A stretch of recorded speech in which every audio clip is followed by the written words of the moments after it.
On Thursday, December 29, 2011, Samoa and Tokelau stepped west into the future across the international dateline. Skipping December 30th, the next day was declared to be December 31st, 2011. The move was purely for economic convenience. Samoa has close trading ties with Australia, New Zealand, and China. Being one day behind their closest neighbors cut 2 days, Monday and Friday, from each work week. While most Samoans welcome the change, the skipped-over date presents serious challenges to Christians who conscientiously believe the week has cycled without interruption since creation, and they need to worship on a specific day of the week. When it is important to worship on a precise day, deleting one day from the calendar can have weighty consequences. The fact is, the international date line is a relatively recent man-made invention. It zigzags its way down the Pacific Ocean and has changed several times over the years. The international date line is the imaginary line on the Earth that separates 2 consecutive calendar days. The date in the Eastern Hemisphere, to the left of the line, is always 1 day ahead of the date in the Western Hemisphere. It has been recognized as a matter of convenience and has no force in international law. Without the international dateline, travelers going westward would discover when they returned home 1 day more than they thought had passed, even though they had kept careful tally of the days they were away. This happened to Magellan's crew after the first circumnavigation of the globe. Likewise, a person traveling eastward would find 1 fewer day had elapsed than he had recorded, as happened to Phileas Fogg in Around the World in 80 Days by Jules Verne. The Gregorian calendar in use around the world today is a solar calendar having a continuous weekly cycle. On a solar calendar, the days and years are measured by the sun, but the months and weeks are purely arbitrary, having no link to any movement in nature. This is what necessitates the international dateline. It established a man-made beginning to the day to unite the whole world on one Gregorian date. So the international dateline has proven to be a real problem for the inhabitants of Samoa. Because Samoa's date was different from its surrounding neighbors, causing economic problems, they changed the location of the international dateline. The international dateline is an attempt by man to solve a man-made problem, which inevitably occurs on a round Earth when one uses a continuous weekly cycle, not anchored to the heavenly bodies and the rotation of the Earth. However, when one chooses to follow the Creator's luni-solar calendar, Yahuwah, as the arbiter of time, has set the moon to govern the monthly and weekly cycles for specific locations. Yahuwah removes all need of the international dateline, and thus removes all dependence on the Gregorian calendar and man's technology to straighten things out. All one needs is the moon to know when the months and weeks begin.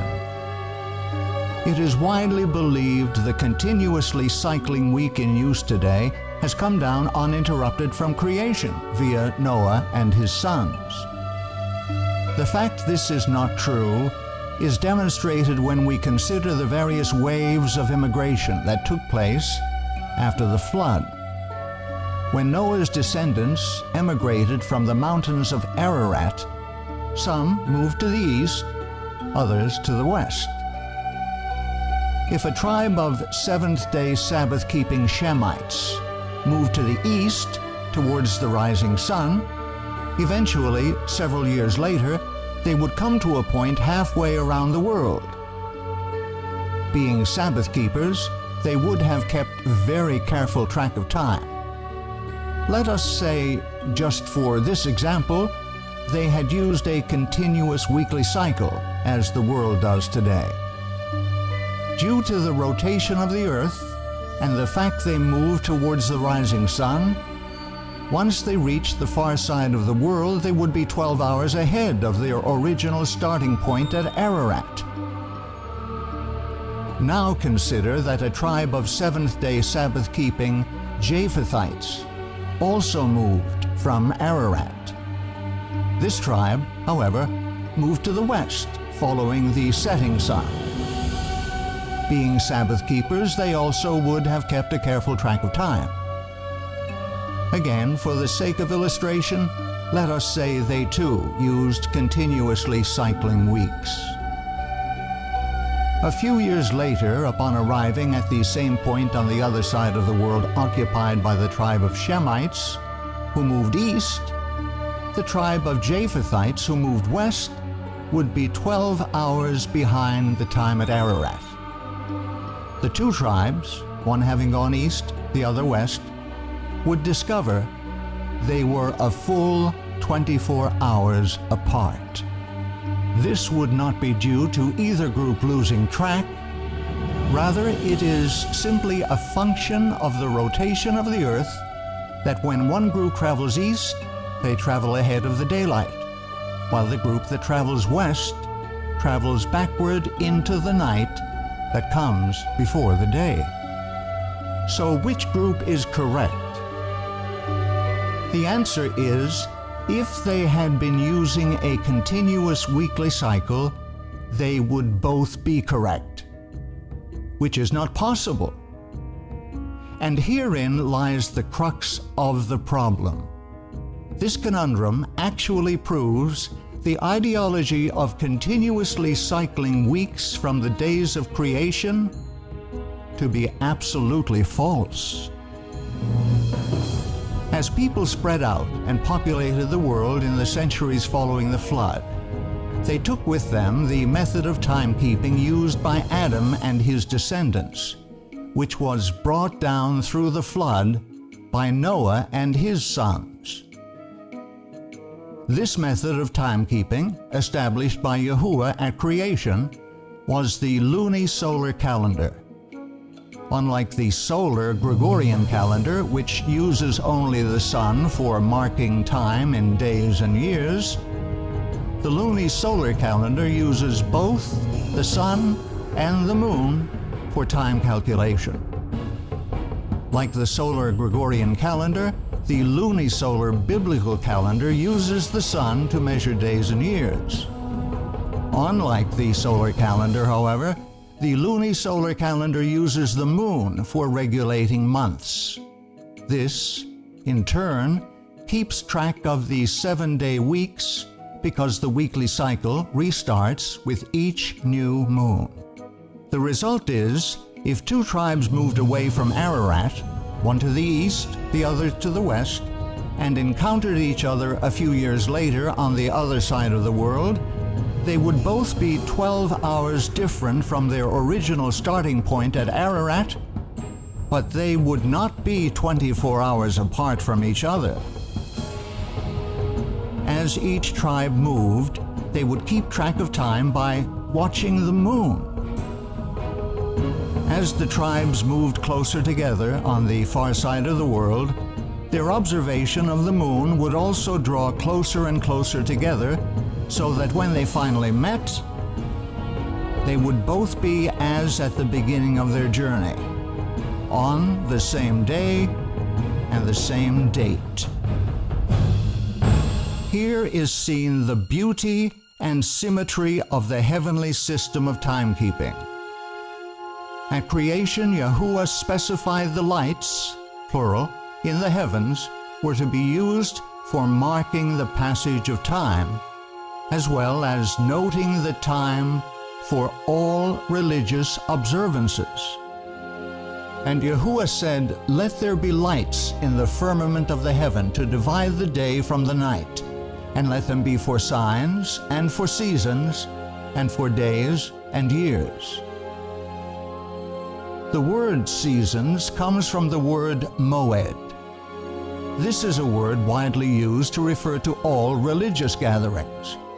In fact, all of the feasts listed in Leviticus 23, the first of which is the seventh-day Sabbath, are also called moedah, the plural of moed. When the Creator set aside the Sabbath day and blessed and sanctified it as holy time, He also created a system whereby people could keep track of the passage of time so they could know and worship Yahuwah Elohim when His Sabbath arrived. It took both sun and moon to create this perfect system of timekeeping. As the anchor to the months and the weeks, the moon regulates time accurately, no matter where you are on earth. Thus, were a tribe of Shemites to move east, and a tribe of Japhethites move west and reunite a few years later, they would be united on the same weekly schedule, because the basis for their weekly count is anchored in the heavens. It is not grounded on any man-made institution. Scripture explicitly states that the moon was created to mark the passage of time. He created the moon for seasons, moedah. The sun knoweth his going down. Because the modern weekly cycle has no ties to anything in nature, problems arise that do not exist in the lunisolar calendar of creation. Specifically, the need for an arbitrary international dateline. A continuous weekly cycle anchored to nothing in nature is a man-made institution. The international dateline is simply a man-made solution to a man-made problem. On the counterfeit pagan papal calendar, months are arbitrary and dates have an artificial starting point at the international dateline, itself arbitrary and movable. Only on the biblical calendar are months and dates anchored to the lights in the heavens, which were given by Yahuwah for the express purpose of regulating time. Yahuwah's calendar, using the combined action of the sun and the moon for marking the passage of days, weeks, months, and years, will stand forever. It forms an integral part of the very structure of the heavens. It can be witnessed and used by everyone on earth, and accurately regulates time and holy days. It shall be established forever, like the moon, even like the faithful witness in the sky. With all of this in mind, which calendar will you use to find the correct dates to worship?